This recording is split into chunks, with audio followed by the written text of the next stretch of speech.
Hello hello Hari Hari चित्तीनायास त्याचा पांडुरंग दास असे भक्ताची घरी कामेन सांगता करी अनाथांचा बंधू अंगी असे हास बंधू असे भक्ताची घरी कामेन सांगता करी तुका म्हणे भावे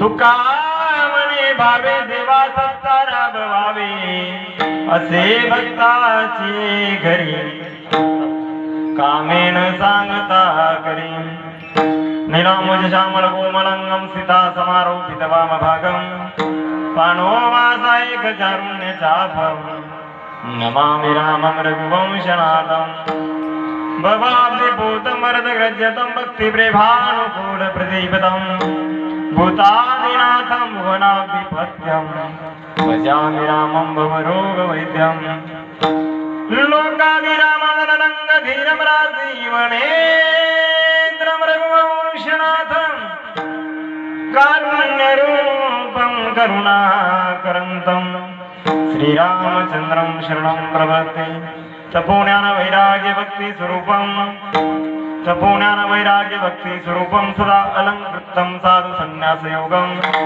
मुख्य वेश वेदार्थ शास्त्रार्थ नित्यं नमो नारायण गिरी ब्रह्म स्वरूपं नमो विठ्ठला राजया पांडुरंगा नमो रुक्मिणी माऊली ज्ञानगंगा नमो पुंडलिका नमो चंद्रभागा नमस्कार माझा रुक्मिणी पांडुरंगा समचरण सरोदम सांद्रनीला गुलाबम जगननीत पाणी मंडलम मंडनानं तरुण तुलसीमाला कंदरम कंजनेत्रम सदैधवलासं विठ्ठलं चिन्तयामि पांडुरंग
दुसरी चरण संताच्या त्यांच्या कृपादाने गतीचा विस्तारू बाबाजी सद्गुरुदास युगा जयांची केली स्मरण होई सकळ विद्येंचे अधिकरण तेचे वंदो श्री गुरुचरण श्री गुरूंचे दे नमस्कार मी आता ओम नमो ज्ञानेश्वरा करुणा करा दयाळा तुमचा अनुग्रह लादलो पावन झालो चराचरी धन्य धन्य मुक्ता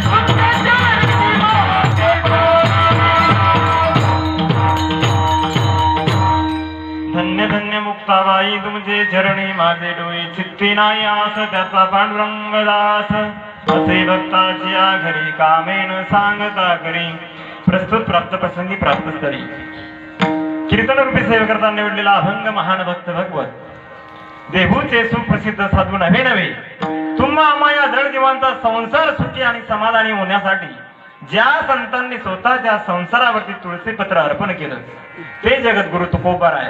कोण जगद्गुरु तुकोबाराय? ज्यांनी पंचमवेद गाथा निर्माण केला ते जगद्गुरु तुकोबाराय. कोण जगद्गुरु तुकोबाराय? ज्यांनी तुमच्या आमच्यासाठी संसाराची राख रांगोळी केली, जाळवणी संसार वैसर्वांगणी, ते जगद्गुरु तुकोबाराय. कोण जगद्गुरु तुकोबाराय? हा देह घेऊन सदैव वैकुंठ गमन ज्यांनी केलं ते जगद्गुरु तुकोबाराय.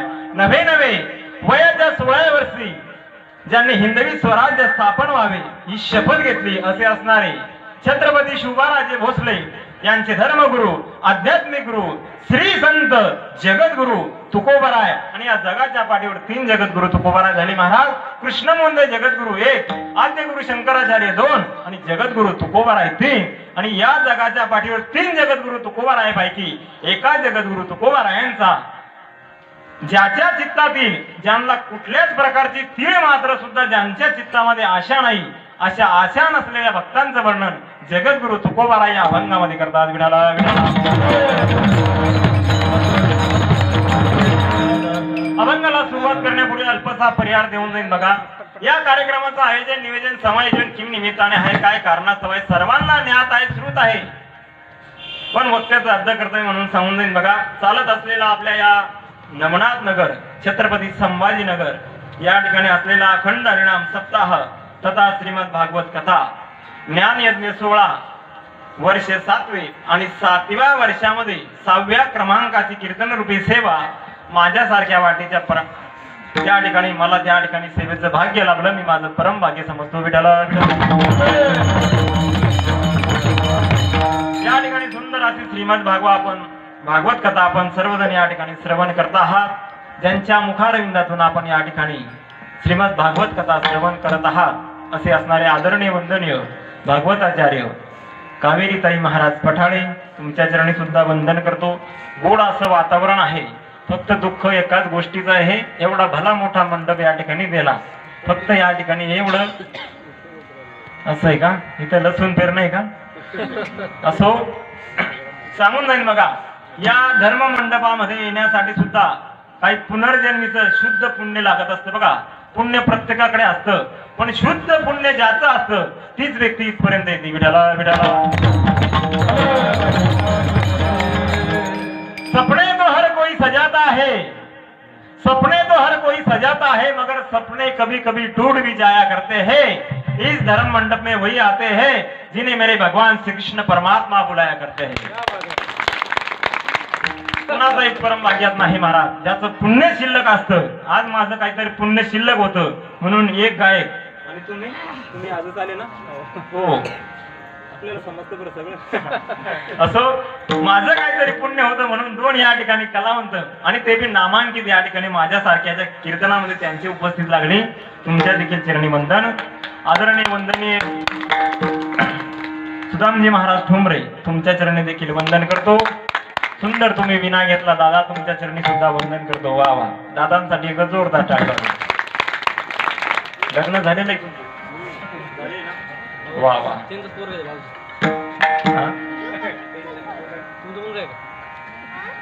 दादांसाठी एक सांगून जाईन बघा, खरोखरच तुम्ही भाग्यवान आहात. विना सुद्धा प्रत्येकाच्या गळ्यामध्ये येत नसतो दादा, पण तुम्ही काही का होत नाही. मला अख्ख्या सप्ताहामध्ये तुम्ही लय आवडले बुवा. वा वा. महिला मंडळ तुम्ही हा विचार नका करू, मला जर एवढे आवडले तर मग ताईला किती आवडले आहे का नाही. असो तुमच्या चरणी सुद्धा वंदन करतो. बालगोपाळ या ठिकाणी उपस्थित आहे, तुमच्या चरणी सुद्धा वंदन करतो. बघा या ठिकाणी या लेकरांसाठी एक वाक्य बोलून जाईन बघा. आवडलं तर जोरदार टाळी वाजवायची, माझ्यासाठी नाही, त्या लेकरांसाठी. आवडलं तर इथंच मराठी माणूस वाया गेला ताई, माणूस इथंच वाया गेला महाराज. कोणी येत आणि चालू करत, तो काय म्हणतोय हे पूर्णपणे आपण लक्षामध्ये घेत नाही, त्याच्या नावानं टाळ्या वाजवतो. टाळ्या तो काही का म्हणत नाही. आमच्या गावात एक बहादर आला, सांगून जाईन महाराज, म्हणलं महाराज मागच्या पाळीला ज्याला तुम्ही निवडून दिलं त्यानं सर्कलचं वाटोळं केलं, घोटाळे केले. यावेळेस जर तुम्ही मला निवडून देशाल तर त्याचे राहिलेले अर्धे घोटाळे मी पूर्ण करीन. टाळ्या वाजवायला बसलेले लोक. असं नसतं बघा. सांगून जाईल, जिओ बच्चे जिओ, अरे तुम ही माँ बाप की जान हो. आवडलं तर जोरदार टाळी वाजवायची, एवढ्या जोरात टाळी वाजवायची की पलीकडच्या गल्लीवाल्याला वाटलं पाहिजे इकडे गारपीट चालू झाली. जिओ बच्चे जिओ, तुम ही माँ बाप की जान हो, अरे ऐसे ही आगे बढ़ना, तुम ही मेरे हिंदुस्तान की शान हो, तुम ही मेरे हिंदुस्तान की शान हो. सांगून जाईन बघा यांच्याविषयी एक धाडसान वाक्य. जीवन जगत असताना हे लेकरं आल्या आयुष्यामध्ये 4 प्लॉट विकत घेऊ शकणार नाही. ऐका बरं, कानाचे पडदे उघडे ठेवून ऐका. आणि एवढा जरी मुद्दा तुम्ही प्रत्येक महिला मंडळानं घरी नेला तर माझं 100-150 किलोमीटरचा प्रवास सार्थकी लागला असं मी गृहीत धरेल. हे लेकरं आल्या आयुष्यामध्ये 4-5 प्लॉट त्या ठिकाणी विकत घेऊ शकणार नाही. ऐका, पण बापाने कमवलेली जीही जागा असेल, जी वस्तू असेल, जितकेही गुंठे घेतलेले असेल बापाने त्यांच्यासाठी, त्यांच्या आयुष्यामध्ये 1 गुंठा सुद्धा कमी होऊ देणार नाही. नारदाच्या गादीवर सांगतो बघा. का तर हे शिक्षण फक्त या वारकरी संप्रदायामध्ये शिकवलं जातं. ऐका, म्हणून तुमच्या देखील चरणी वंदन करतो. त्यानंतर आमचे दादा या ठिकाणी काय नाव, सुदर्शन महाराज, तुमचं काल्याचं कीर्तन आहे. तुमच्या चरणी देखील वंदन. त्यानंतर आपले बाबा कदम गुरुजी तुमच्या चरणी वंदन. त्यानंतर आमचे परम मित्र आदरणीय वंदनीय भागवताचार्य शिवव्याख्याते अभिषेकजी महाराज भवर श्री क्षेत्र शेकटा तुमच्या देखील चरणी वंदन करतो. त्यानंतर सुंदर अशी पाठीमागे ज्यांनी चाल गायली असे असणारे आमचे गुरुजी शाहीनाथ महाराज तुमच्या देखील चरणी वंदन करतो.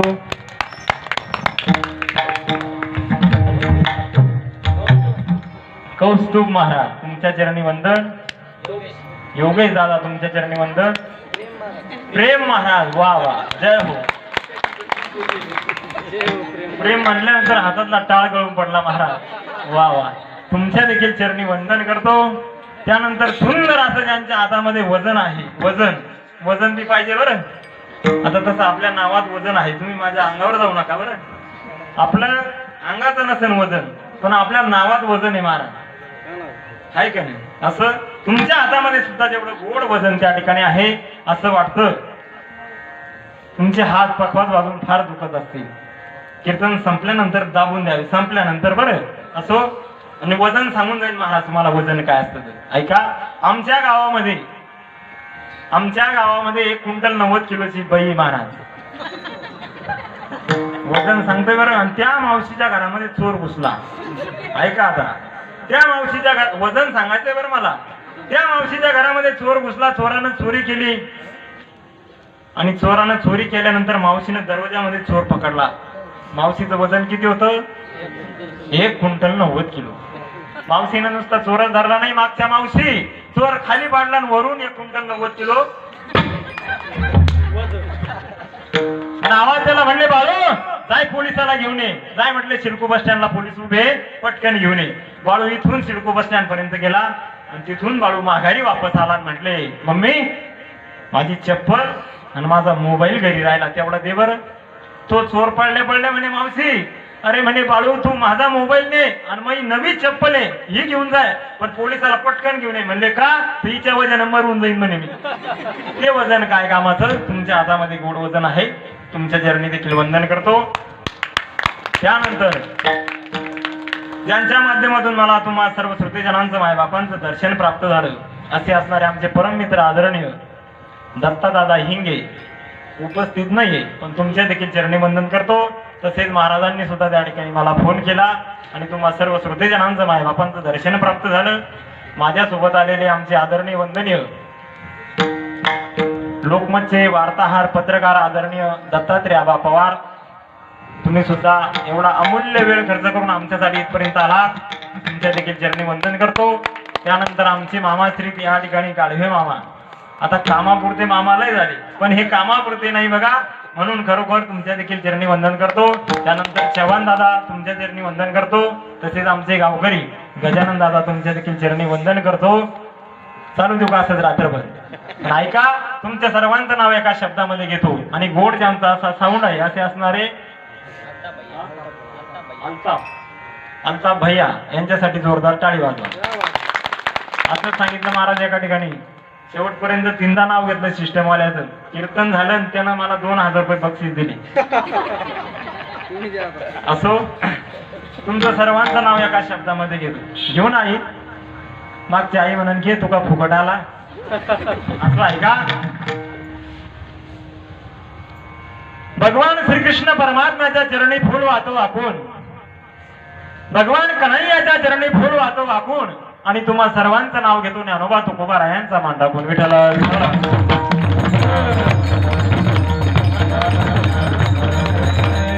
या ठिकाणी गोड अशी सप्ताह कमिटी आपल्याला या ठिकाणी लाभली बघा.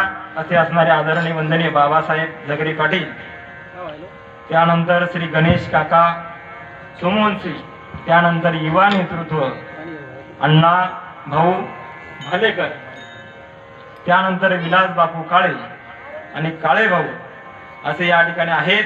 आणि ज्यांच्या इथं आज या ठिकाणी सुंदर असं या ठिकाणी भोजन झालं अन्नदान ज्यांनी केलं असे असणारे आदरणीय वंदनीय रमेश तुळशीराम काळे दादांच्या चरणी सुद्धा वंदन करतो. खूप गोड तुम्ही अन्नदान केलं. असंच भगवान परमात्मा तुम्हाला त्या ठिकाणी अशी चांगल्या प्रकारची बुद्धी देव. कीर्तन चालू झाल्यानंतर ऐका महिला मंडळ ज्या ज्या वेळेस विठ्ठल नामाचा गजर होईल त्या त्यावेळेस हाताने टाळे वाजवायची आणि मुखाने काय करायचं मुखाने काय करायचं? श्री विठ्ठल नामाचा उच्चार करायचा.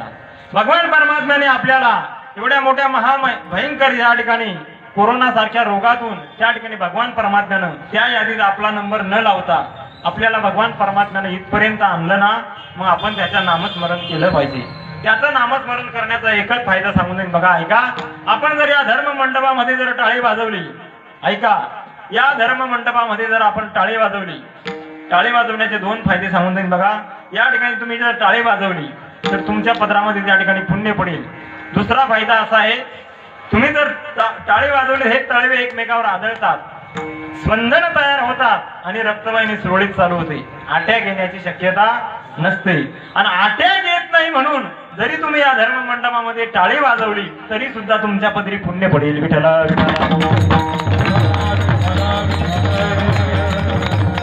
म्हणून गोड ज्याही वेळेस विठ्ठल नामाची गजर होईल, हाताने टाळी वाजवायची आणि मुखाने नामस्मरण करायचं. बघा, सांगून नाही थोरवीर संत महात्मे या ठिकाणी सांगून गेले बघा. काय?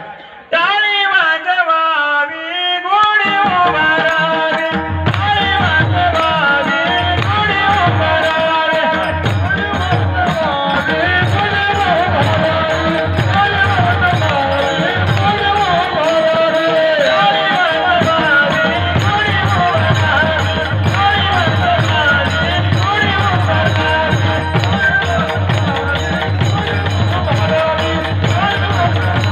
गोडी उभारावी. टाळी वाजवावी गुढी उभारावी, वाटती चालावी पंढरीची. म्हणून सुंदर पैकी टाळी ज्या वेळेस एखाद्या गायकाचं प्रमाण जर आवडलं तरी सुद्धा आपण टाळी वाजवायची. आणि या ठिकाणी जर आपण टाळी वाजवण्यात कुचराई केली तर मग पुढच्या जन्मामध्ये काय करावं लागेल? एखादं बस स्टॉप पाहून, एखादं स्टेशन पाहून हाय रे हाय हाय का नाही? मग ती वेळ जर आपल्यावर यायची नसेल तर त्यासाठी आपण पुढे गतिरोधक आहे तो बोर्ड या ठिकाणी लावलेला असतो, आहे का नाही? पुढे गतिरोधक आहे तो बोर्ड मागच असतो. पुढे गतिरोधक आहे, गाडी सावकाश चालवा. तसं पुढे आपल्याला नको त्या गोष्टी करण्यापेक्षा या गोष्टी या ठिकाणी जर केल्या तर बरं राहतं. असं ऐका, या ठिकाणी महाराज सांगतात, चित्ती नाही आस त्याचा पांडुरंग दास. ज्याच्या चित्तातील समूळ संसाराची आशा नष्ट झाली त्याचं दास्यत्व भगवान परमात्मा त्या ठिकाणी करतात. म्हणून महाराज म्हणतात त्याचा पांडुरंग दास. का हो महाराज, तुम्ही सांगतात चित्तामध्ये अजिबात आशा ठेवू नका, एक तीळ मात्र सुद्धा तुमच्या चित्तामध्ये आशा ठेवू नका, स्वार्थ ठेवू नका. मग का हो महाराज, या गोष्टी जर आम्ही आमच्या जीवनामध्ये या गोष्टींचं जर अवलोकन केलं तर काय होईल? तर जगाचा मालक अखिल कोट ब्रह्मांड नायक पंढरीधीश पांडुरंग परमात्मा तुमच्या घरी येऊन काय करेल? असे भक्ताची घरी कामे न सांगता करी. न सांगता तो भगवान परमात्मा तुमच्या इथं काम करेल यात तीळ मात्र शंका नाही महाराज. अजून तो भगवान परमात्मा तुमच्यावर काय करेल? तर आल्या जीवनामध्ये तुमच्या हातून जर चांगलं सत्कर्म घडलं, चांगल्या प्रकारची भक्ती घडली, नामस्मरण घडलं, साधना घडली तर तो भगवान परमात्मा अजून काय करेल? अनाथांचा बंधू, अनाथ जीवाचा सहाय्यकारी संबंध असा ज्याच्याकडे येतो तर त्याला पाठ राखण देखील तो भगवान परमात्मा करतो. म्हणून महाराज म्हणतात, अनाथांचा बंधू अंगी असे हास बंधू, असे भक्ताची या घरी कामे न सांगता घरी. का हो महाराज, तुम्ही सांगतात चित्तामध्ये आशा ठेवू नका, रात्रंदिवस त्या भगवान परमात्म्याचं भजन करा, नामस्मरण करा, तर या सगळ्या गोष्टी आम्ही आमच्या जीवनामध्ये त्यांचा वापर आम्ही आमच्या जीवनामध्ये निश्चितच करणार आहोत. पण याचा फायदा काय होणार? आता शक्यतो 90% लोक फायद्याच्याच मागे आहेत का नाही? 90% लोक फायद्याच्याच मागे आहेत. इकडे बोलत नाहीत त्या कीर्तनात. तुम्ही जरा हलत डोलत जा म्हणजे मला कळन आपली गाडी रेल्वे रुळावरच चालू आहे का रुळाच्या खाली चालली का? का चॅनल बदलू? मला सांगा का हो महाराज तुम्ही सांगतात भक्ती करा, नामस्मरण करा, या सगळ्या गोष्टी तुम्ही सांगतात, इथं देवाला जा तिथं देवाला जा, 4 धाम करा 2 धाम करा, अनेक अनेक प्रकारचं देव आपल्याला या जीवनामध्ये बघायला भेटतात महाराज. मग या गोष्टी जर आम्ही आमच्या जीवनामध्ये या गोष्टींचा वापर जर केला तर याचा फायदा काय होईल? तर महाराज सांगतात याचा एकच फायदा होईल. काय? तर जगद्गुरु तुकोबाराय अभंगाच्या शेवटच्या चरणामध्ये जाऊन सांगतात काय फायदा होईल याचा? तुका म्हणे भावे देवा सत्ता राबवावे. अंतकरणामध्ये जर शुद्ध भाव असेल तर त्या शुद्ध भावाला बघून तो भगवान परमात्मा या भक्तीची पावर एवढी सांगितली बघा की या भक्तीची पावर जर आपली अशी चांगल्या स्वरूपातली अंतकरण शुद्ध ठेवून जर आपण ती भक्ती केली तर त्या भक्तीची पावर अशी आहे की जगाच्या मालकाला सुद्धा आपण आपल्या घरी राबवू शकतो.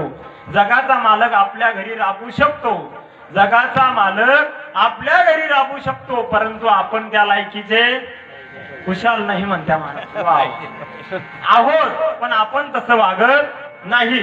आपण आहोत त्या लायकीचे महाराज. हे जीवन भगवान परमात्म्याने असं दिलंय, जे बनायचं ते आपण या जीवनामध्ये ठरवू शकतो आणि होऊ शकतं महाराज, होऊ शकतं. एक चहा विकणारा व्यक्ती आज या ठिकाणी देशाचं पाठ राखण संपूर्ण कारभार बघतोय कोण?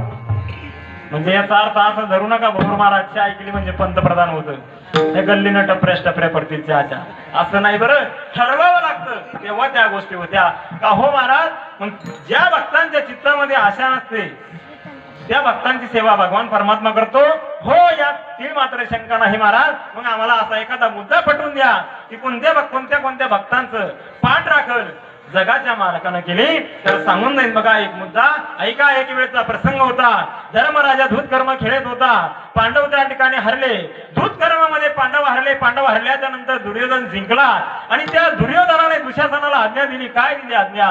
की हे दुर्योधना, हे दुशासना, जा आणि द्रौपदीला घेऊन ये. कोण म्हणतोय? दुर्योधन सांगतोय. दुर्योधनाच्या सांगण्यावरून दुशासन गेला मायबाप. दुशासन जातो आणि त्या द्रौपदीला सांगतो महाराज दुर्योधनाचा आदेश आहे, त्यांच्या आदेशाचं पालन करत मी इथपर्यंत पोहोचलो आहे आणि तुला त्या ठिकाणी भर सभेमध्ये बोलावलं. त्या भर सभेमध्ये बोलवलं आणि त्या सभेमध्ये मोठमोठे कृपाचार्य, मोठमोठे रथी, महारथी, नवे द्रौपदीचे 5 पती देखील त्या सभेमध्ये विराजमान होते. पण द्रौपदी माता त्या ठिकाणी दुशासनाला आज्ञा देते, मी त्या ठिकाणी येऊ शकणार नाही. का येऊ शकणार नाही? मी रजस्वला आहे, एक पत्री आहे, मी त्या ठिकाणी कदापि येऊ शकणार नाही. पण तो दुशासन महाराज, दुशासन ऐकायलाच तयार नाही आणि शक्यतो दुशासन ऐकतच नाही. कळतंय का माझं बोलणं? नाही तर आहे मग उद्याचा दिवस आहे की नाही. असो त्या ठिकाणी दुशासन ऐकत नाही. मग दुशासनानं काय केलं? त्या ठिकाणी द्रौपदी मातेच्या केसांचा अंबरडा धरला आणि त्या द्रौपदी मातेला ज्या ठिकाणी सभा भरली होती त्या सभेमध्ये द्रौपदी मातेला त्या ठिकाणी उडीत आणलं आणि उडीत आणल्याच्या नंतर द्रौपदीची मातेचे 5 पती त्या ठिकाणी टक्कर होते महाराज. पण त्यांचा त्या ठिकाणी नाईलाज झाला. द्रौपदी आपल्या 5 पतींकडे टकलवून बघते.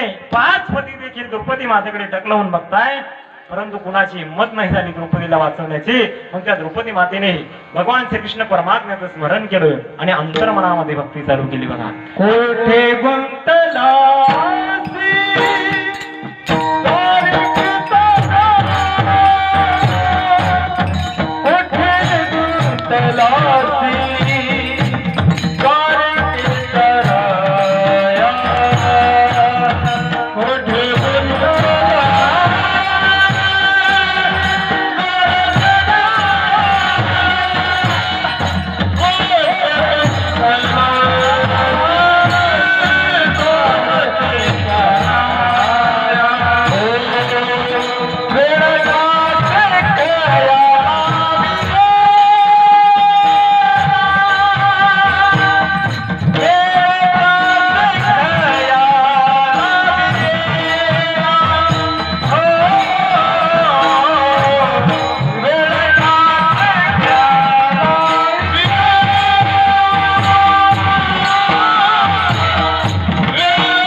सोपं नाही बरं महाराज. काही काहींना सहज वाटतं वा वा वा वा लय थाट आहे महाराजचा, बिस्लरीचं पाणी ते लय थाट आहे. पण सांगू का मावशी, गायन करणं एवढं सोपं नाही. ही आतडी इथून इथपर्यंत पण तुटत नाही. ऐका, ही आतडी इथून इथपर्यंत येते, तुटत नाही. का तुटत नाही? तर या आतडीत दुसरी बाहेरची आतडी पडत नाही म्हणून ही आतडी तुटत नाही. कळतंय का? ज्यांना कळण, काहीला काला झाल्यावर नक्कीच कळण. वा वा. गोड महाराजांनी या ठिकाणी प्रमाण दिलं. कोठे गुंतला असी द्वारकेच्या राया, वेळ का सगळ्या लावीला. त्या भगवान परमात्म्याला द्रौपदी माता आवाज देते. कुणाला? जगाच्या मालकाला आवाज देते. कोण? द्रौपदी माता. अंतर्मनामध्ये भजन करते. कोण? द्रौपदी माता. नारायण नारायण श्रीमन नारायण नारायण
अंतर्मनामध्ये भजन करत होती. बघा, नारायण नारायण नामाचं भजन द्रौपदी माता अंतर्मनामध्ये करत होती.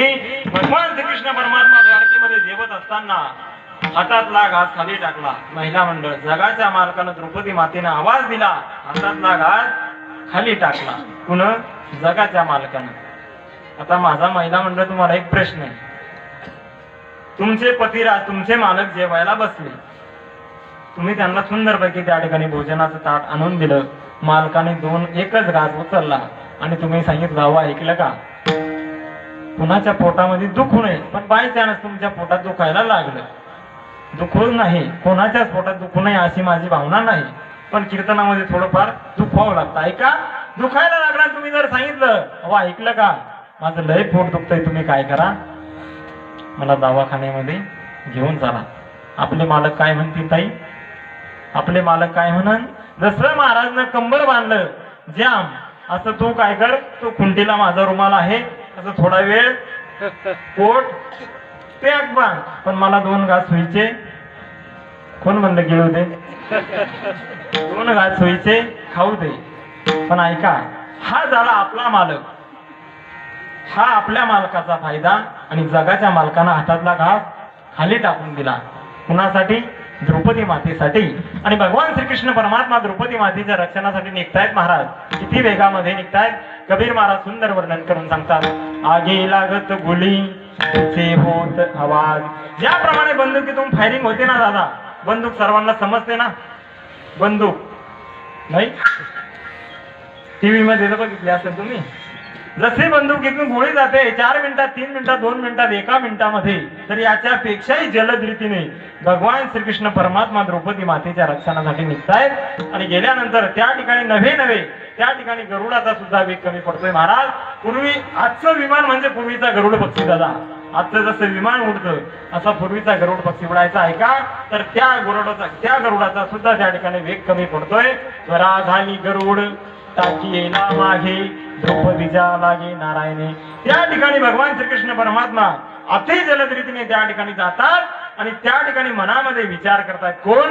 भगवान श्रीकृष्ण परमात्मा विचार करतायत, आपण जर द्रौपदी मातेला साडी दिली तर हे दृष्ट दुराचारी द्रौपदी मातेला साडी नेसू देणार नाही. मग त्या ठिकाणी भगवान परमात्म्याने मनामध्ये विचार केला आणि द्रौपदी मातेला साडी नाही दिली. मग काय झालं तर स्वतः भगवान श्रीकृष्ण परमात्मा त्या ठिकाणी साडी झाली. महाराज याला म्हणतात अंतर्मनातील भक्ती. ऐका, नेसती लुगडे सगळे झालो. त्या ठिकाणी भगवान श्रीकृष्ण परमात्मा स्वतः साडी झाले.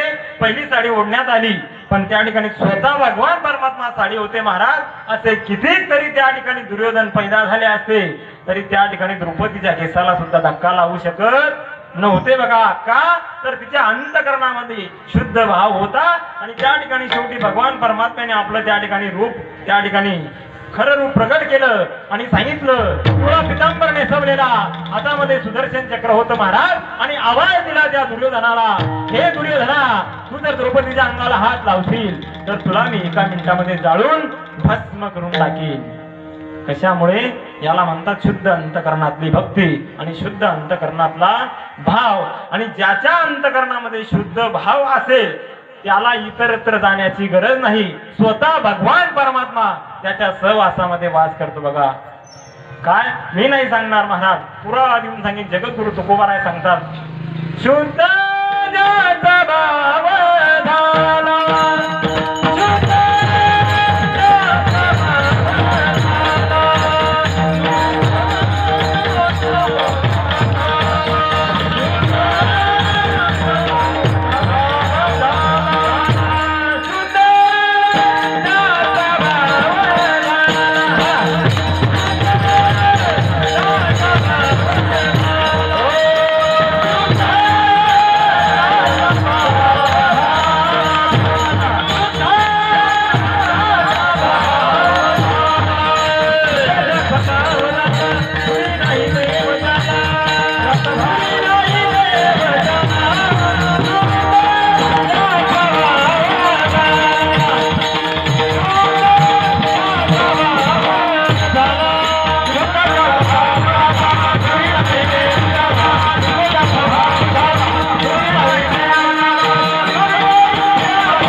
गाडी जरा 140 न गेली होती. असो, शुद्ध ज्याचा भाव झाला दुरी नाही देव त्याला.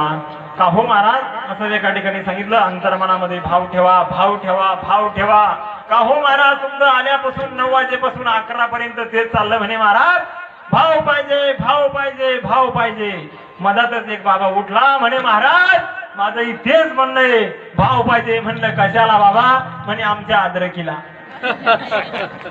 अरे म्हणलं बाबा अद्रकीचा नाही, इथं भगवान परमात्म्याच्या अंतर्मनातला भावाची गोष्ट चालली. बघा असो, हे भाव वेगळे झाले पण तो भाव जर ज्याच्याजवळ असेल, या भावानं आपल्याजवळ फक्त लक्ष्मी मिळेल. ते बी भाव असला तर मामा, नाहीतर त्या भगवान परमात्म्याचा जर भाव आपल्याजवळ असला तर जगाचा मालक आपल्या सहवासामध्ये असेल. बघा म्हणून महाराज, का हो महाराज तुम्ही सांगतात नामस्मरण केलं पाहिजे, भक्ती केली पाहिजे. द्रौपदी मातेने भक्ती केली, बरोबर. ऐका, परत एक दृष्टांत देऊन सांगून भजन करा. विठ्ठला विठ्ठला.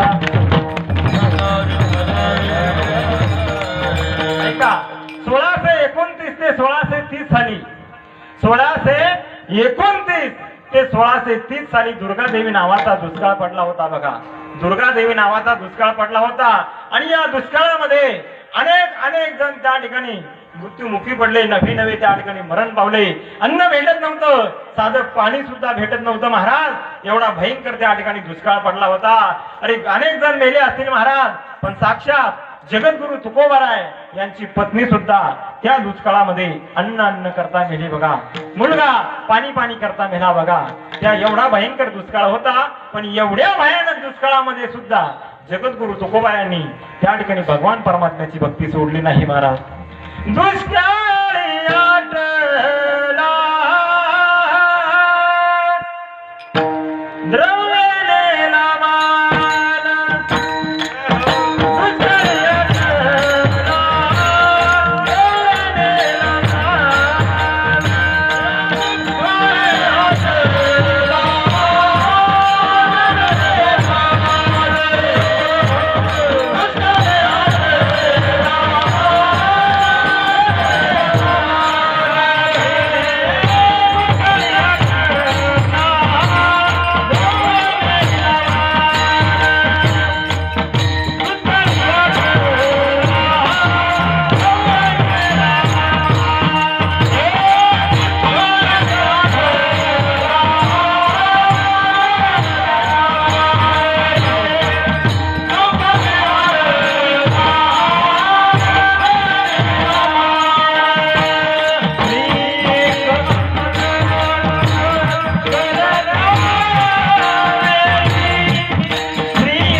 एक अन्न करता मेली महाराज. ती स्त्री म्हणजे जगद्गुरु तुकोबारायांची पत्नी होती. मुलगा पाणी करता मेला. ऐका, एवढं जरी संकट जगद्गुरु तुकोबारायांवरती आलं तरी त्यांनी त्या भगवान परमात्म्याची भक्ती सोडली नाही. अहो महाराज, परिणाम काय झाला ऐका. 100 कौरव असणारा धृतराष्ट्र अरण्यामध्ये जळून खाक झाला. ऐका, 100 कौरव असणारा धृतराष्ट्र अरण्यामध्ये जळून खाक झाला. पण जगद्गुरु तुकोबारायांच्या घरी साधं बसायला पोत सुद्धा नव्हतं महाराज. परिणाम काय झाला, जगाचा मालक त्यांना विमान घेऊन सदैव हा देह घेऊन वैकुंठाला घेऊन गेला. याला म्हणतात भक्ती, याला म्हणतात भक्ती महाराज. आणि का अशी भक्ती जगद्गुरु तुकोबारायांनी केली महाराज? अशी भक्ती तुम्ही आम्ही सुद्धा केली पाहिजे. जगद्गुरु तुकोबारायांनी कशी भक्ती केली, कोणत्याही प्रकारची कसली त्या ठिकाणी आस ठेवली नाही, आशा ठेवली नाही. ही कर्जमाफी आता चालू झाली महाराज. शेतकऱ्यांची कर्जमाफी आता चालू झाली. पण 350-400 वर्षापूर्वीचा काळ आहे. जगद्गुरु तुकोबारायांची एवढी जागिरी होती महाराज. 65 लाखांची जागिरी होती त्या काळामध्ये. ऐका, 65 लाखांची जागिरी त्या काळामध्ये होती. घरी गेल्यानंतर टॅली करा, माझा नंबर घेऊन मला सांगा महाराज एवढी टोटल झाली. ऐका, तर त्यावेळेस जगद्गुरु तुकोबारायांची एवढी कर्ज खत होते. 25 बैलगाड्या त्या ठिकाणी कर्ज खतांनी भरल्या होत्या. पण जगद्गुरु तुकोबारायांनी सांगितलं, जगद्गुरु तुकोबारायांचा घरचा जो व्यवसाय अगोदरचा होता महाराज, तो सावकारकीचा होता. ऐका, पण जगद्गुरु तुकोबारायांना त्या सावकारकीचं ओझं होत होतं. जगद्गुरु तुकोबारायांनी इंद्रायणी नदीमध्ये संपूर्ण त्या ठिकाणी वया असतील, काय असेल नसेल, सगळं त्या इंद्रायणी मातेमध्ये त्या ठिकाणी समर्पित करून दिलं. आणि त्यावेळेस या जगाला जगद्गुरु तुकोबारायांनी पहिली कर्जमाफी दिली महाराज. पहिली ही आता झाली कर्जमाफी, यात नवल नाही. जगद्गुरु तुकोबारायांनी पहिली कर्जमाफी दिली. का हो महाराज? मग त्यांच्या चित्तामध्ये अजिबात आशा नाही. म्हणजे तीळ मात्र त्यांच्यामध्ये आशा नाही. चित्त असं शुद्ध, जसं पाणी असं गंगाजळ आहे, जसं पाणी जसं असं या ठिकाणी नित्तळ, आपण सहज बोलतोय गढूळ पाणी आहे, जसं पाणी नित्तळ आहे, नित्तळ, त्यात काही जरी पडेल असलं तरी ते आपल्याला आपल्या त्या ठिकाणी नेत्रावाटे दिसतं. तसं त्यांचं चित्त होतं महाराज. परिणाम काय झाला का हो महाराज? तुम्ही सांगता चित्त निर्मळ करा, चित्त निर्मळ करा. जर त्यांचं चित्त निर्मळ झालं तर भगवान परमात्मा त्यांच्यासाठी काय करतो, तर भगवान परमात्मा त्यांचं दास्यत्व पत्करतो. अभंगाचं प्रथम चरण.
सिद्धी नाही आस त्याचा पांडुरंग दास. त्याचं दास्यत्व भगवान परमात्मा करतात. पण केव्हा चित्तातली आशा शून्य करावी लागते, तेव्हा भगवान परमात्मा त्यांचं दास्यत्व करतो. बघा का हो महाराज, एवढ्याही त्या ठिकाणी कष्टाने जगद्गुरु तुकोबारायांनी त्या ठिकाणी संसार थाटला होता.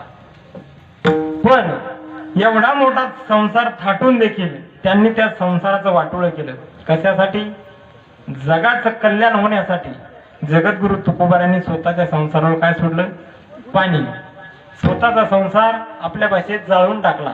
आणि आपण काय करतोय? आपण संसाराला पाणी घालतोय. त्यांची आस काय? चित्ती नाही आस. आणि आपल्याला सगळ्या गोष्टीची आस. लग्न झालं, मुलाचं लग्न झालं, बापाला काय वाटतं? नातवाची आस. नातूच्या बाद पंतू, पंतूच्या बाद कोण म्हणलं? जंतू. जंतू नसतात. ऐका, ही आपली आस झाली महाराज, ही आपली आस. पण जगद्गुरु तुकोबारायांची ती आस नव्हती दादा. ऐका, आपली आस काय असते? आपल्याला नको त्या गोष्टीचं. आणि प्रत्येकाला समजतं महाराज, आपण या ठिकाणी आलो, नेत्यांना 1 रुपया सुद्धा घेऊन जाणार नाही, हे प्रत्येकाला समजतं. पण हे कोणी आचरणात आणतं का? नाही.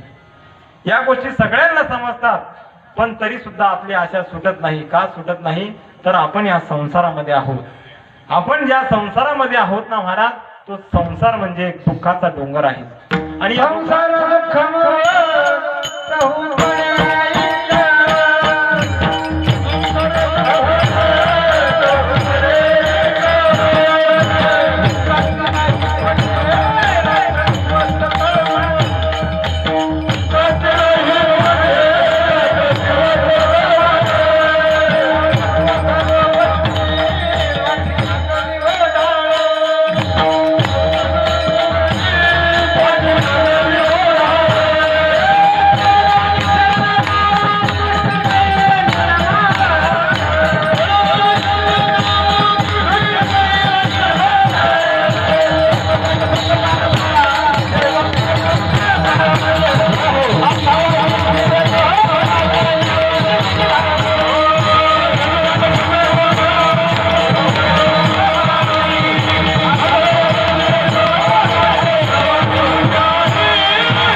कसा आहे?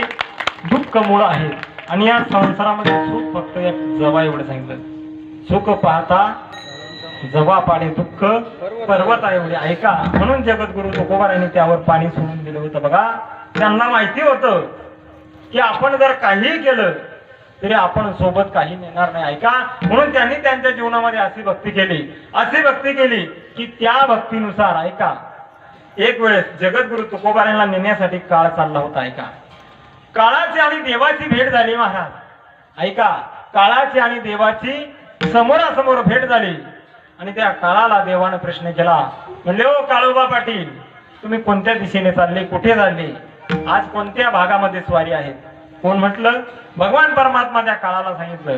तर त्या काळानं उत्तर दिलं, महाराज, मी आज जगद्गुरु तुकोबारायांना नेण्यासाठी चाललो. कोण? काळ म्हणतोय देवाला. तर देवानं त्या काळाला उत्तर दिलं, ते तुझं गिराईक नाही. काय म्हणतायत देव त्या काळाला? ते तुझं गिराईक नाही, ते माझं गिराईक आहे. आणि त्या जगद्गुरु तुकोबारायांना मी घ्यायला जाणार. कोण म्हणतंय? देवा. तुम्हा आम्हाला खातो तो काळ, आणि जगद्गुरु तुकोबारायाला घ्यायला चालले तो देव. ऐका, तर त्या ठिकाणी भगवान परमात्मा त्या ठिकाणी जगद्गुरु तुकोबारायांना नेण्यासाठी गेले. आणि त्या ठिकाणी भगवान परमात्म्याच्या माग काळ सुद्धा गेला होता की जगद्गुरु तुकोबारायांना खरोखर आता देव आपल्या त्या विमानामध्ये घेऊन जातील का, हे बघण्यासाठी कोण गेलं होतं? काळ. आता एखाद्या गरीबाचं लेकरू जर नोकरीला लागलं तर श्रीमंत लोकांना असं वाटतं, हे नेमकं खरंच लागलं का?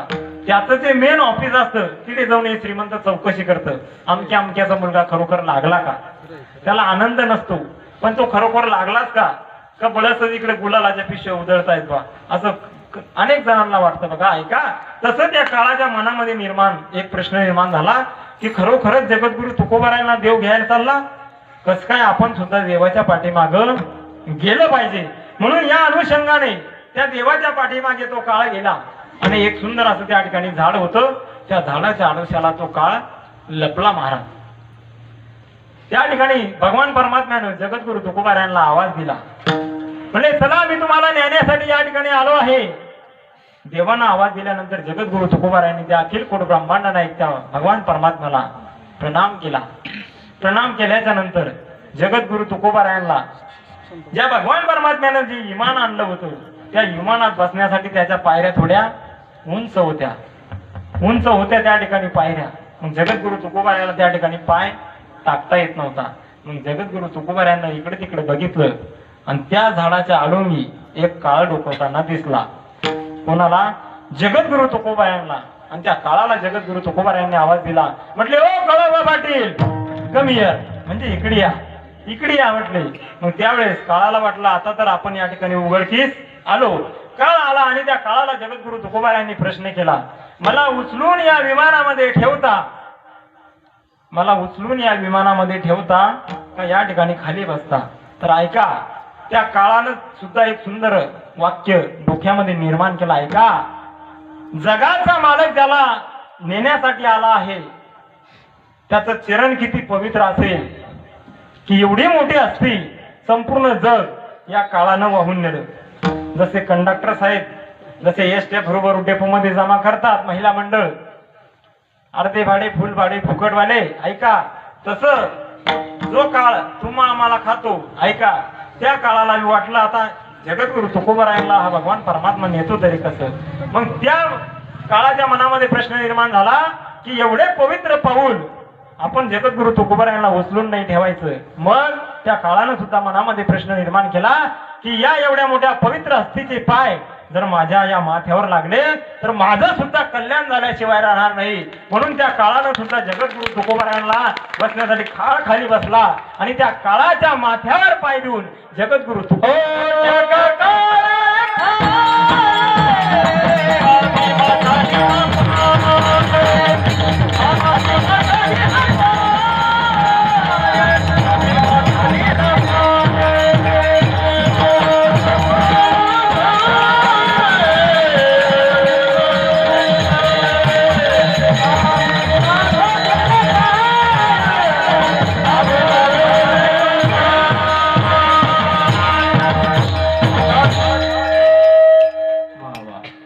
जगा काळ खाय आम्ही माथा दिला पाय.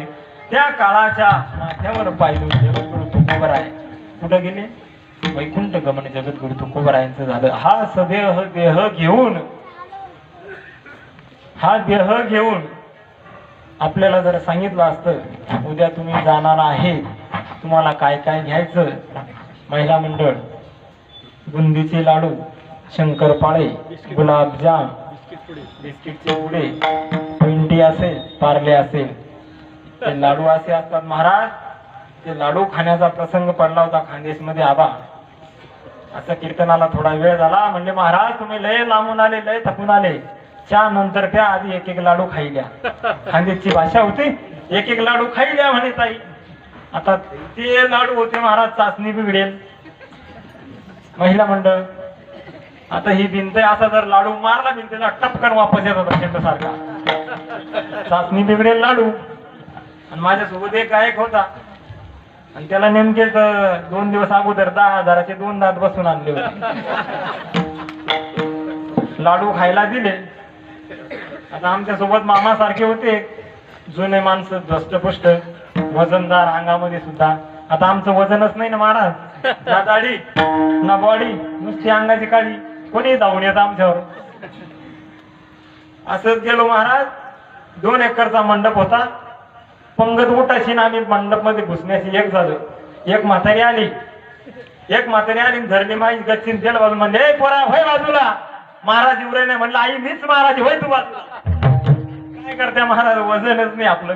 असो त्या ठिकाणी काय झालं, एक लाडू खाऊन घ्या. आता लाडू दिले ती गायला 3. आता जे मामा सारखे जुने माणसं होते त्याने लाडू फोडला, दातानं फोडला. पण जो माझा जो गायक होता माझ्यासोबत येईल, त्याला 2 दात 10,000चे 2 दात बसून आणले आदल्या दिवशी अगोदर.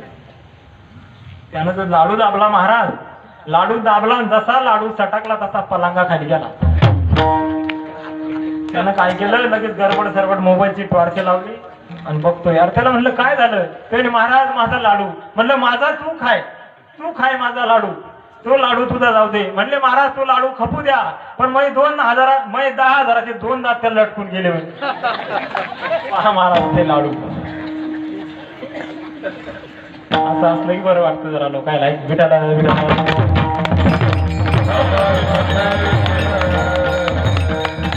जगद्गुरु तुकोबारायांनी भक्ती केली महाराज ऐका, अंतकरण शुद्ध ठेवून ऐका.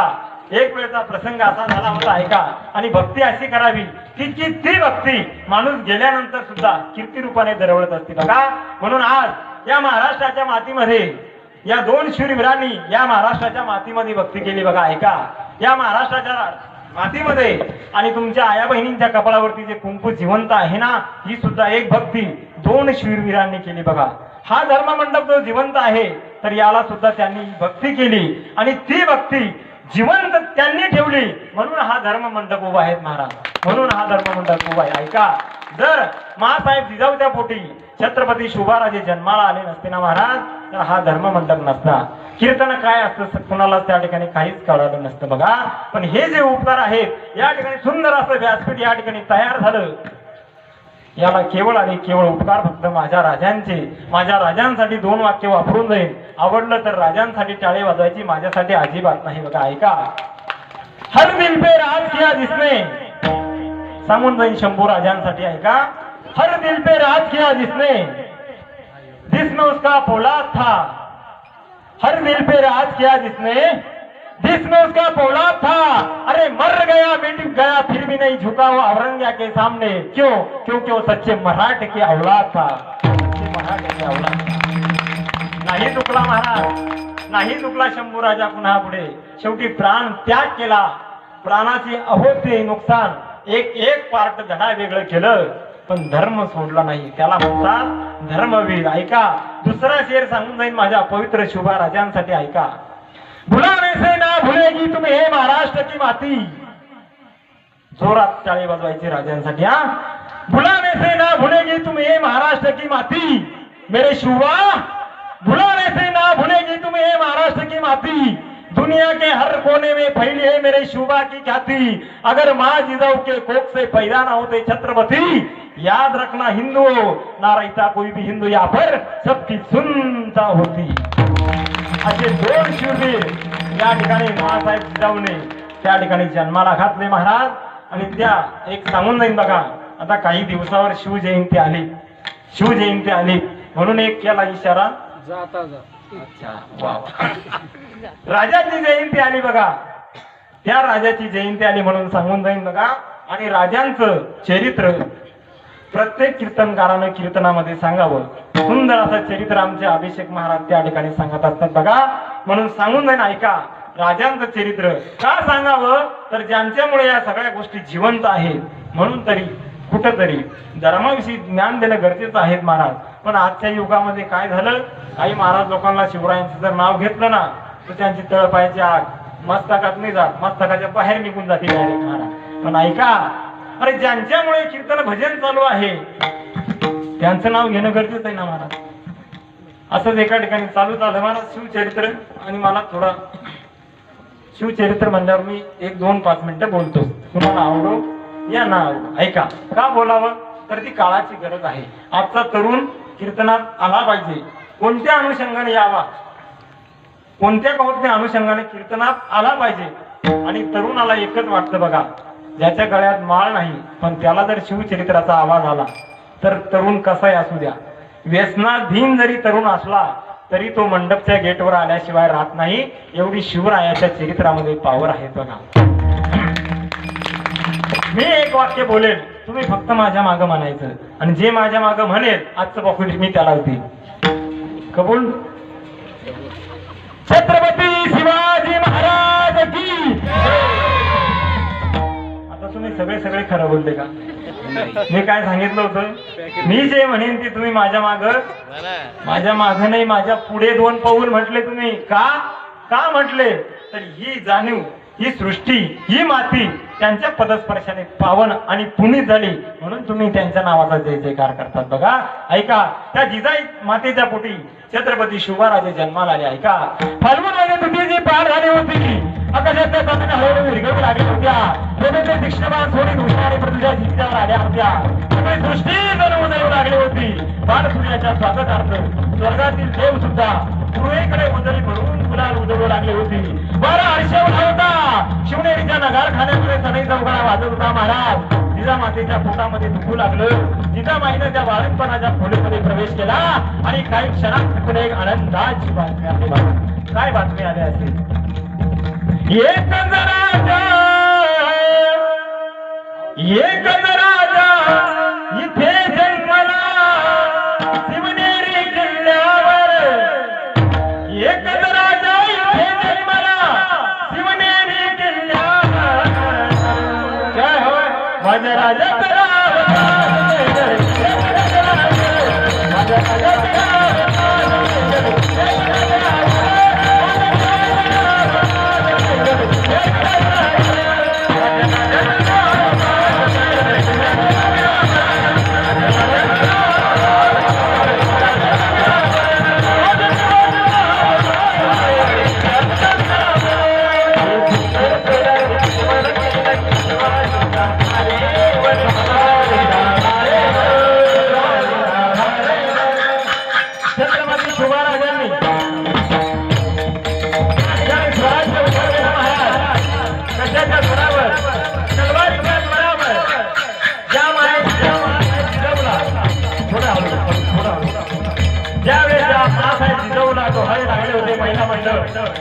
तर त्यावेळेस काय करायच्या?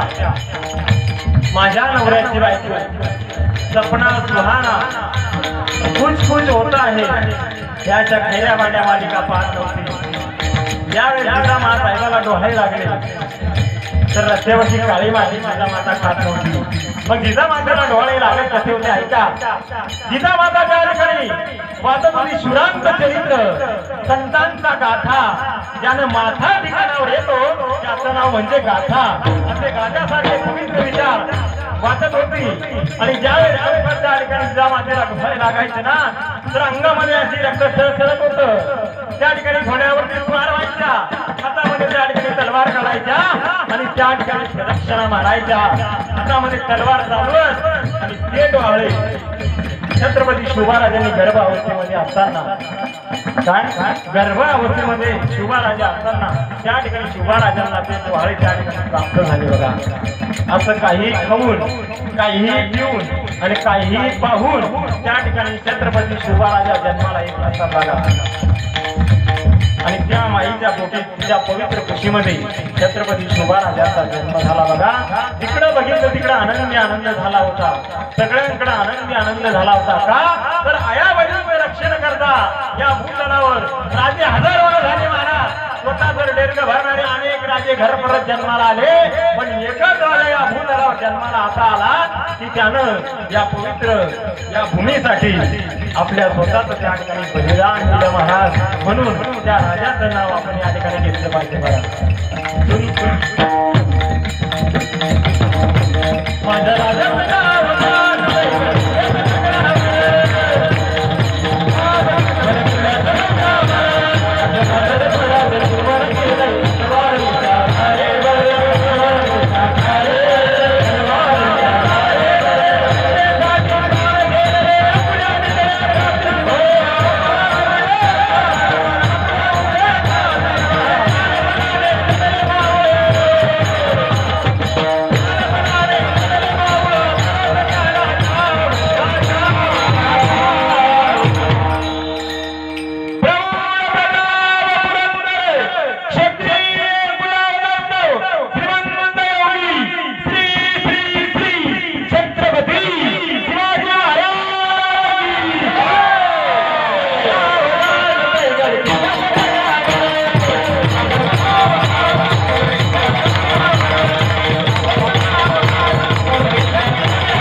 एकच राजा जन्माला आला. राजे घर परत जन्माला आले पण स्वतःच दीर्घ भरण्यासाठी बघा. म्हणून या ठिकाणी जिजाऊ साहेबांच्या कुशीमध्ये एकच राजा असा. आज अंगणातली तुळस मंदिराचे कळस देवाऱ्यातली गीता स्मरणातला गाथा जर जिवंत असेल तर त्याला सुद्धा उपकार माझ्या राजांचे आहेत बघा. ऐका. म्हणून अशा पवित्र राजांचा ऐका काही लोक म्हणतात महाराज तुम्ही तुमच्या राजांचं नाव कुठे घेता, तुमचे राजे देव होते का? अरे दादा, आमचे राजे देव नव्हते पण देवापेक्षा कमी सुद्धा नव्हते. ऐका, राजे देव नव्हते पण देवापेक्षा कमी सुद्धा नव्हते. आज प्रत्येक मंदिरातला देव जर जिवंत असेल तर फक्त राजांमुळे. बघा, ऐका, तुम्ही मंदिरामध्ये देव मानले यात नवल नाही, मी मंदिरामध्ये देव मानले यात नवल नाही, पण सर्वांच्या हृदयात ज्यानं मंदिर कोरलं ना तो माझा देव म्हणजे छत्रपती शिवराय. ऐका, आणि त्या राजांचे आता 19 फेब्रुवारीला त्या ठिकाणी राजांचा जन्मोत्सव सोहळा आहे. बघा, असं एकही घर नाही, ऐका, एकही घर नसेल की त्या घरामध्ये माझ्या पवित्र राजांचा पवित्र फोटो नसेल, असं एकही घर नसेल. बरं मला सांगा, छत्रपती शिवराज आपल्या काही जवळचं रक्ताचं नातं आहेत का? काही नाही, पण त्यांचा फोटो आपल्या घरामध्ये आहे, प्रत्येकाच्या घरामध्ये आहे. बरं मला सांगा, आपल्या निपर पंजोबाचा फोटो किती लोकांच्या घरामध्ये आहे? सांगणाऱ्याच्याच नाही, तुमच्या खबर राहणार. बरं मला सांगा, निपर पंजोबा आपल्या रक्ताचे नाते आहेत का नाही? पंजोबा, खापर पंजोबा, निपर पंजोबा, त्यांचा फोटो आपल्या घरात पाहिजेत का नाही? 2 फूट 2.5 इंच असा काहीतरी आहे का नाही? पण नाही. का नाहीये? आणि छत्रपती शिवराजांचा फोटो आपल्या घरामध्ये आहे, तर याला कारण आहे. ऐका, काय कारण आहे महाराज? तर ऐका, आपले निपर पंजोबा जीवन जगले आपल्या कुटुंबापुरतं, आपल्या परिवारापुरतं. आपले निपर पंजोबा जीवन जगले आपल्या कुटुंबापुरतं, आपल्या परिवारापुरतं, पण माझे छत्रपती शिवराय जीवन जगले या महाराष्ट्राच्या पवित्र माती करता आणि आया बहिणींच्या रक्षणा करता. म्हणून त्यांचे घराघरात फोटो नाही, चौका चौकामध्ये स्मारक आहेत महाराज, चौका चौकामध्ये स्मारक आहेत. अरे जीवन असं जगलं पाहिजे. ऐका, जीवन जगत असताना असं जीवन आपण जगलं पाहिजे. आपण निघून गेलोय. आज मला सांगा, आज या ठिकाणी काही काळ निघून गेला, जगद्गुरु तुकोबरायांचं नाव घेतल्याशिवाय, कैवल्य चक्रवर्ती सम्राट माऊली महाराष्ट्र ज्ञानोबरायांचं नाव घेतल्याशिवाय कीर्तन प्रारंभ होत नाही आणि कीर्तन शेवट सुद्धा होत नाही.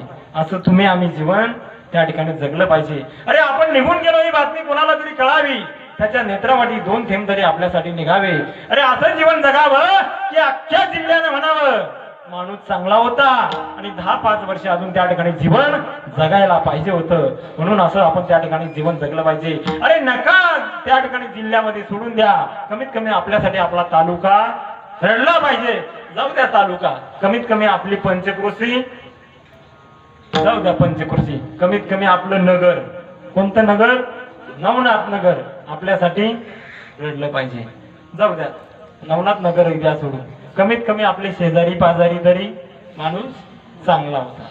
जाऊ द्या शेजारी पाजारी, कमीत कमी आपलं घर, कमीत कमी आपली पत्नी, कमीत कमी आपला मुलगा नाही असं. ऐका, म्हणून किती ज्यांची शिल्लक राहते की ज्यांनी चांगल्या प्रकारचं काम केलं. म्हणून या ठिकाणी राजांची जयंती आली, म्हणून एक चालता चालता एक आलं उगाला म्हणून घेतलं. ऐका, म्हणून सांगून जाईल बघा. आणि भगवान परमात्मा त्या ठिकाणी त्याच भक्तांवरती कृपा करत असतो. ऐका, ज्यांचं अंतकरण शुद्ध आणि निर्मळ पाण्यासारखं असतं. का हो महाराज, एक वेळचा प्रसंग सांगून ऐका. त्या ठिकाणी चोखोबराय होते बघा, श्री संत चोखोबराय. ऐका, या चोखोबरायांच्या जीवनातील एक प्रसंग होता. ऐका, भगवान परमात्मा न सांगता सुद्धा काम करत असतो. न सांगता तुम्ही म्हणशाल महाराज पुरावा, तर पुरावा देईल तुम्हाला. ऐका, पुराव्याशिवाय आपण बोलणार नाही आणि पुराव्याशिवाय कोणी आताच्या घडीला तरी बोलू नये. महाराज मंडळी, हात जोडून विनंती आहे, लोक असे बाण घेऊनच बसले आपल्यावर, हाय का? म्हणून त्याच्यासाठी आपण सुद्धा आहे ना, आपण हाय त्या स्थितीत राहायचं महाराज. ऐका, जगद्गुरु तुकोबराय, हे श्री संत चोखोबराय, तुम्ही म्हणशाल महाराज पुरावा देणार. ऐका, एक वेळचा प्रसंग सांगून देणार. ऐका, चोखोबरायांच्या पत्नीच्या पोटामध्ये दुखू लागलं. पत्नीच्या गर्भावस्थेमध्ये चोखोबरायांची पत्नी होती. ऐका, गर्भावस्थेमध्ये असताना त्या ठिकाणी पोटामध्ये कळा येऊ लागल्या आणि चोखोबरायांची पत्नी चोखोबरायांना सांगितले, अहो ऐकलं का, माझं पोट दुखतंय, तुम्ही एक काम करा, जा आणि तुमच्या बहिणीला घेऊन या. कशासाठी? माझं पोट दुखतंय, मला पोटामध्ये त्या ठिकाणी कळा येत आहे.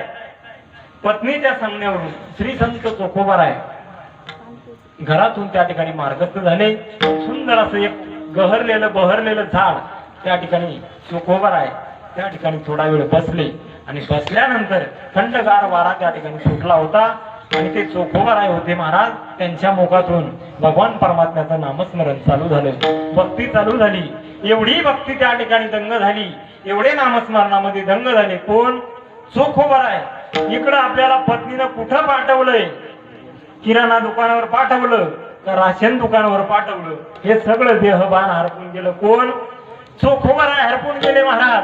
इकडे अखिल कोड ब्रह्मांड नायक पंढरदीश पांडुरंग परमात्म्याला काळजी पडली, माझा भक्त आहे आणि भक्तावर घरी लय मोठं संकट त्या ठिकाणी आहे. आणि त्या ठिकाणी चोखोबारायांच्या पत्नीनं बहिणीला बोलवण्यासाठी चोखोबाराय पाठवले होते. पण चोखोबाराय भजनामध्ये दंग होऊन गेले, विसरून गेले जायचं कुठे होय, घरी काय आहे, या सगळ्या गोष्टीचं देहभान विसरून गेले. शेवटी जगाच्या मालकाला काळजी पडली, अरे माझा भक्त माझ्या नामस्मरणामध्ये दंग आहे, माझा भक्त माझ्या भक्तीमध्ये दंग आहे, माझा भक्त माझ्या साधनेमध्ये दंग आहे, याची मदत आपण नक्कीच केली पाहिजे. जगाच्या मालकाला काळजी पडली महाराज. मग भगवान परमात्म्याने काय केलं?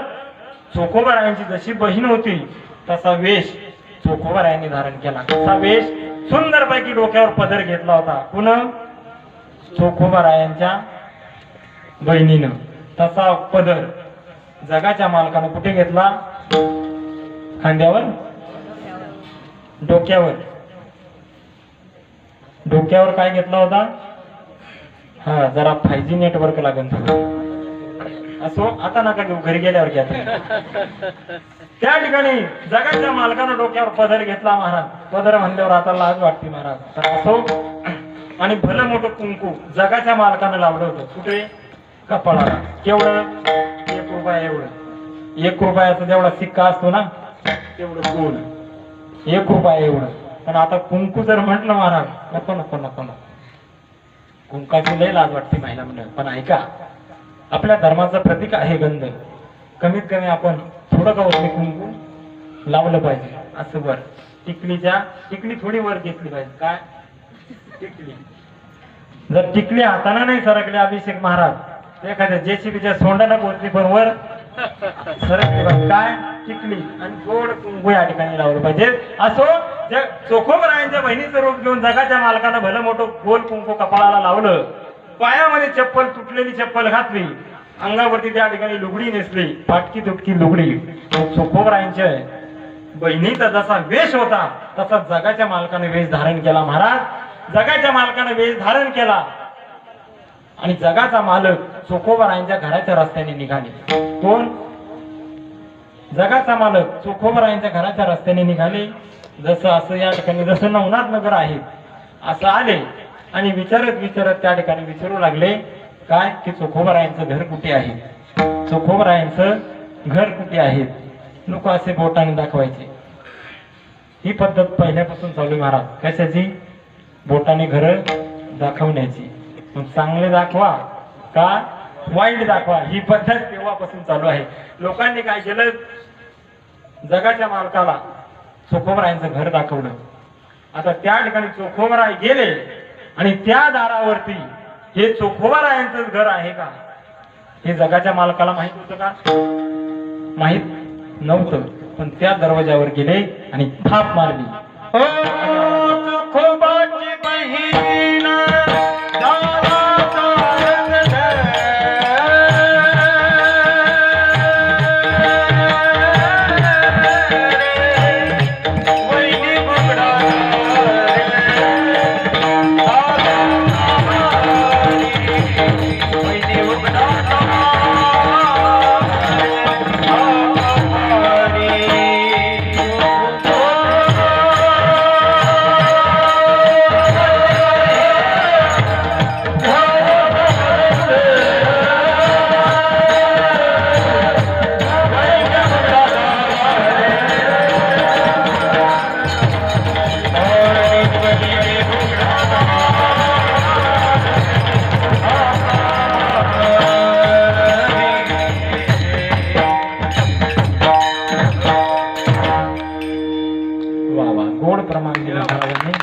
चोखोबाची बहीण झाले शारंग धरू, वहिनी उघडादार हाका मारी.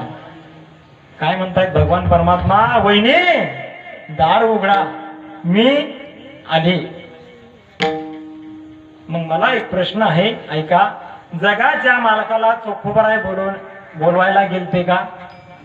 बोलवायला कुणाला गेलते? स्वतःच्या बहिणीला. आलं कोण? जगाचा मालक.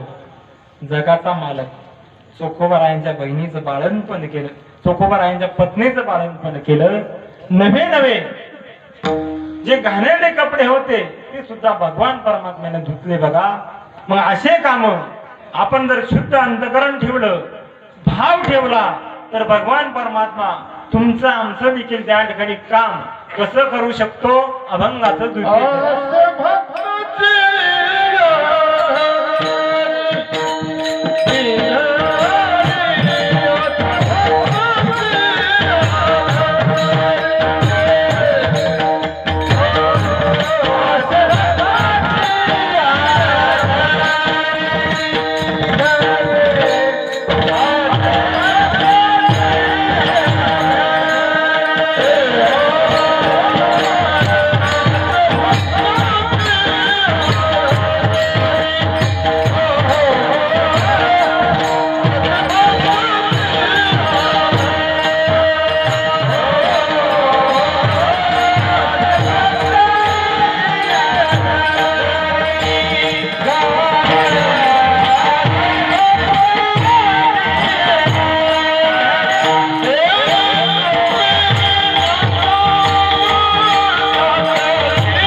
भक्ताच्या घरी कामेन सांगता करी.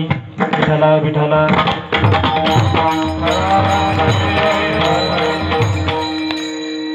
का जगद्गुरु, का श्री संत चोखोबरायांचे इथं भगवान परमात्म्याने न सांगता काम केलं? तर त्या ठिकाणी त्यांचा भाव होता बघा.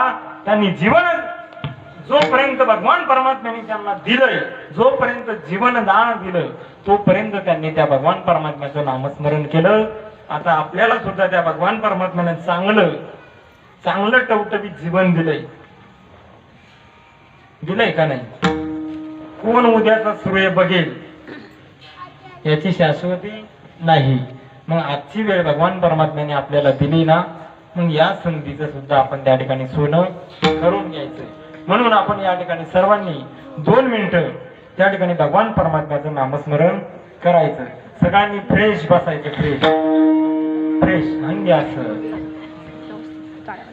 या ठिकाणी सुंदर अशी कथा चालू आहे.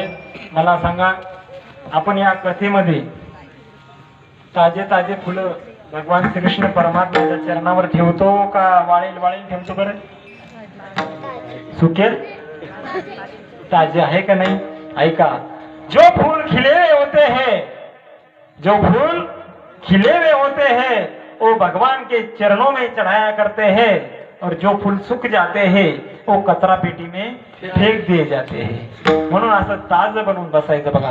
कीर्तन असं फ्रेश फ्रेश राहायचं आणि फ्रेश आत्मा भगवान परमात्म्याला आवडत असतो बघा.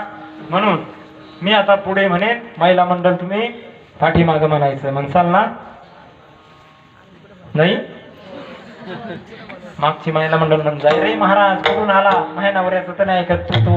पण ऐका, ऐका ऐका ऐका ऐका या ठिकाणी कोणी कसंही येऊ द्या ऐका, पण या धर्म मंडपामध्ये त्या भगवान परमात्म्याचं नाव एवढं पवित्र आहे महाराज, ते नामस्मरण, त्या नामस्मरणातला एक जरी शब्द आपल्या अंतकरणामध्ये रुजला ना दादा तर आपल्या जीवनाचं कल्याण होत असतं बघा. ऐका म्हणून सांगून जाईन, ऐका मी पुढे म्हणेन, तुम्ही माझ्या पाठीमाग म्हणायचं. महिला मंडळ अगोदर म्हणतील, नंतर पुरुष वर्ग म्हणेल. म्हणसाल ना आपली पार्टी कमी आहे पण मग जरा जोशात होऊ द्या, आहे का नाही. अगोदर महिला मंडळ म्हणतील, नामदेव जनाबाई सोपन काका मुक्ताबाई. महिला मंडळ म्हणतील नंतर पुरुष म्हणतील, आहे का नाही. माझ्या हातावर ध्यान द्या म्हणतो, इकडचा वर केलं की इकडच्या मला आहे का नाही. नामदेव जनाबाई सोपन काका मुक्ताबाई, नामदेव जनाबाई मागचे अर्धे म्हणत नाही. वा वा, आता सगळ्यांनी वर हात करायचा प्रेमाने वर. वा करा वर, मागचे पुढचे. वा वा, जय हो. राहू दे असे, मी जरा चहा देतो असो. करा वर. वा वा, एक टाळी वाजवायच्या सर्वांना.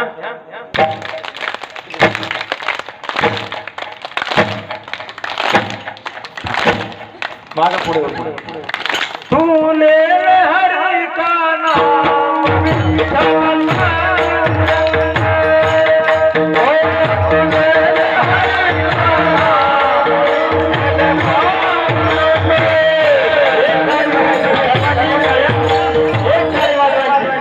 या हरिनामाची गंगा या पवित्र आपल्या गावामध्ये आलेली आहे बघा. आणि या गंगेमध्ये प्रत्येकाला या गंगेमध्ये भगवान परमात्म्याने ठेवले. ज्याला ज्याला जागा मिळेल त्यांनी या नावे जाऊन आपल्या जीवनाचा सार्थक करून घ्यायचं बघा.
या दोन दिवसामध्ये आपल्याला या ठिकाणी हा आनंद घेता येईल.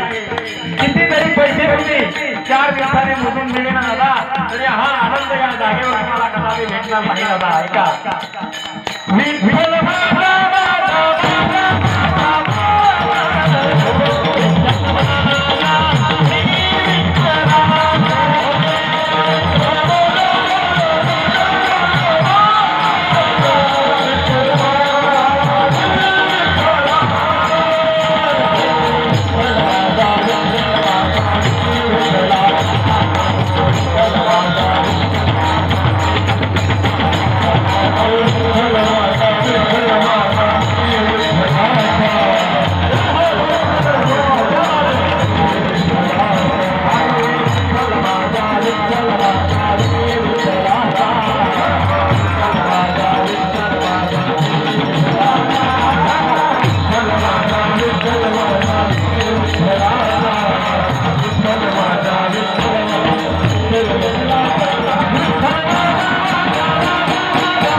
इकडे टाकल्या कुंडली गौरी हरिठर श्री ज्ञानदेव तुकाराम पंढरीनाथ भगवान की वज होईल महाराज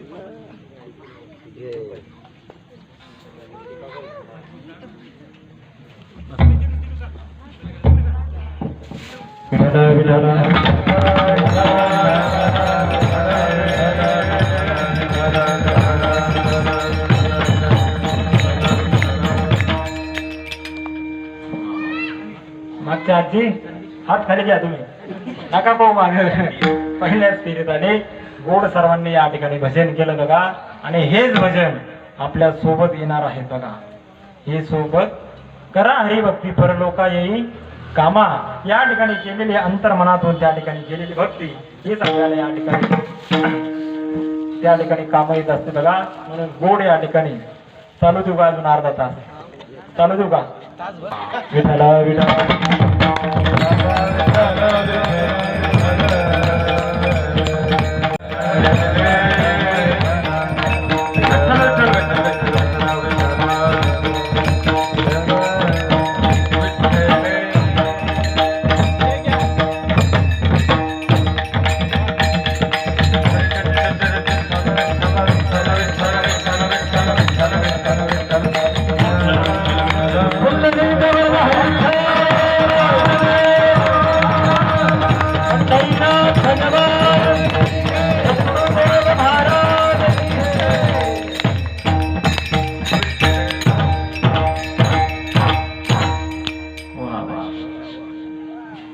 ऐका सांगून बघा बोलण्यासारखं भरपूर आहे पण वेळेची काही मर्यादा आहे वेळेचं भान आहे आणि एक वाक्य मी नेहमी सांगत असतो बघा ज्याला जीवनामध्ये वेळ समजली त्याला अख्खं जीवन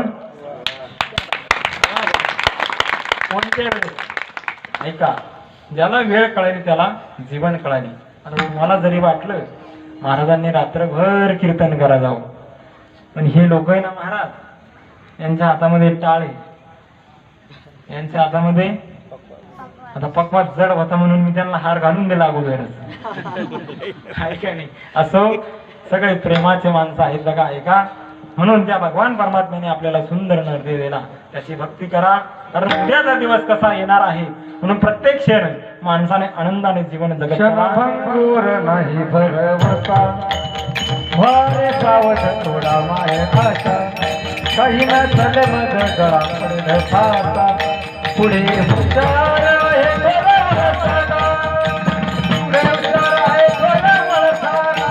राम राम हरे राम राम म्हणून प्रत्येक वेळ कशी येईल महाराजांनी सांगितलं आहे का पण वेळेचं आपल्याकडे जरा बजेट कमी वेळेचं बरं आहे का नाही असो म्हणून गोड तुम्ही त्यांच्यासाठी एकदा जोरदार टाळी वाजवा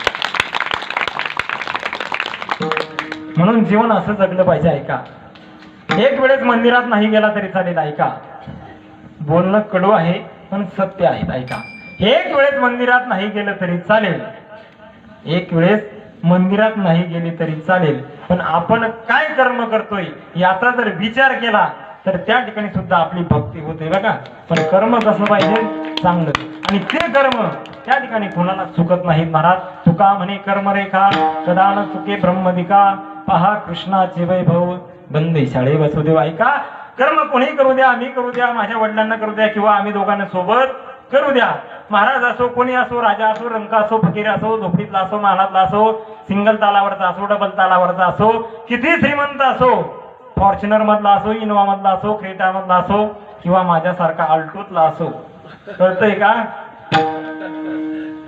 त्याला कर्म चुकत नाही महाराज साधारण टाळकरी असू द्या विनेकर असू द्या मृदंग महर्षी असू द्या कुणी असू द्या कर्म ज्याचं त्याचं त्यालाच फेडावं लागतं ऐका जीवन जगत असताना कुणाला तरी आपल्या 5 रुपयाची मदतीची गरज आहे दादा आणि त्याच्या 5 रुपयाची मदत जर आपण केली तर माझ्या बुद्धीनुसार ती सुद्धा आपली एक प्रकारची भक्ती ठरते बघा ऐका कुणाचं तरी जीवन घडवायचं असेल तर कुणाचं जीवन जर आपल्या 1000 रुपयाने त्या ठिकाणी उभं आयुष्य त्याचं सुखा समाधानात वाढत असेल तर नक्कीच आपल्याला मदत त्या व्यक्तीला आपण ती मदत केली पाहिजे, ती सुद्धा आपल्या जीवनामध्ये एक खरी भक्ती घडत असते बघा. ऐका, म्हणून अशी भक्ती करत चला.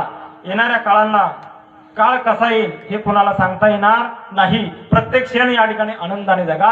आणि भगवान परमात्म्याने आपल्याला सुंदर शरीर दिलंय. प्रत्येकाने आपल्या गळ्यामध्ये तुळशीची माळ घाला.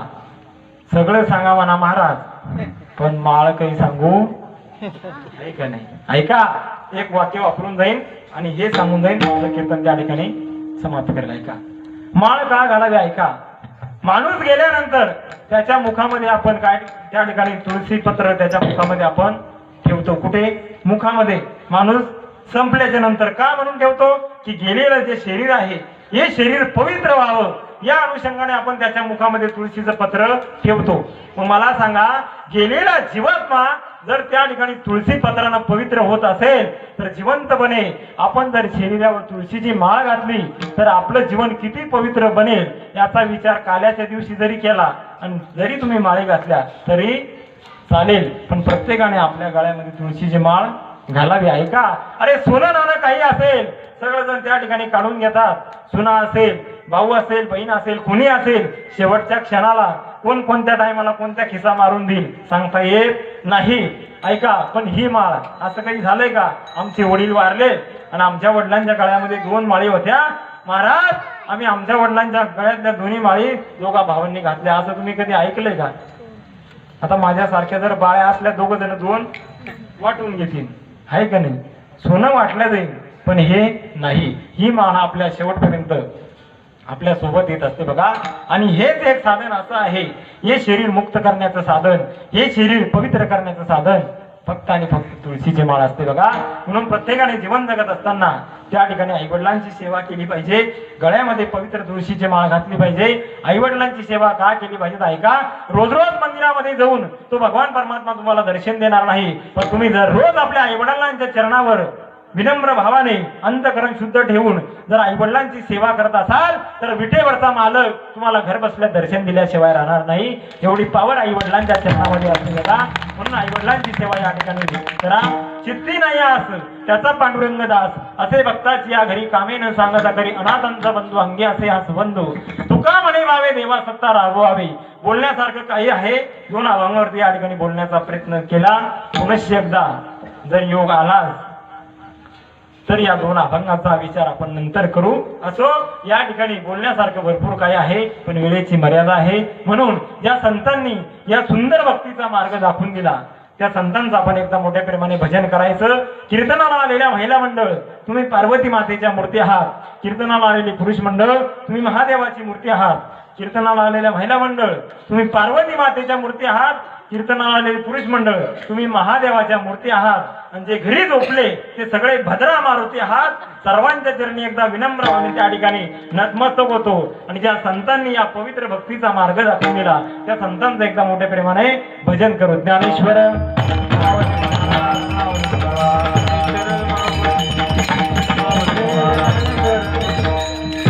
गोड असं या ठिकाणी सुंदर वातावरण आहे. बोलता बोलता कुणाचं नाव राहिलं असेल तर मोठं अंत करून मला त्या ठिकाणी माफ करा. ऐका, सुंदर विनिकरी बाबा आहेत, संपूर्ण त्या ठिकाणी गायक वृंद आहेत, अभिषेकजी महाराज आहेत. सर्वांच्या चरणी एकदा पुनश्च एकदा या ठिकाणी वंदन करतो. आणि तुम्हा सर्व श्रोते जनांच्या जाता जाता ज्या गुरूंच्या मुखातून, ज्या गुरूंच्या श्रेणीतून या ठिकाणी हा प्रसाद मला लाभला असे असणारे आदरणीय वंदनीय वैकुंठवासी प्राप्तस्मरणीय रामायणाचार्य श्यामसुंदरदासजी महाराज या गुरूंची चरणी सेवा समर्पित करतो. ज्या आई वडिलांनी मला हे जग दाखवलं त्या आई वडिलांच्या चरणी सेवा समर्पित करतो. बघा, या ठिकाणी येत्या 16 फेब्रुवारी ते 23 फेब्रुवारी या ठिकाणी भव्य दिव्य या ठिकाणी संगीतमय शिवमहापुराण कथेचं त्या ठिकाणी आयोजन केलेलं आहे. आदरणीय वंदनीय ज्यांच्या मुखातून आपण या ठिकाणी श्रीमद भागवत कथा श्रवण करत आहात, या ताईंचं आम्ही त्या ठिकाणी काल्याचं कीर्तन ठेवलेलं आहे. ज्यांना शक्य होईल त्यांनी ताई सोबत नक्कीच येण्याचा प्रयत्न करा. अगोदर जरी तुम्ही आले तर या ठिकाणी या आबांच्या हस्ते या ठिकाणी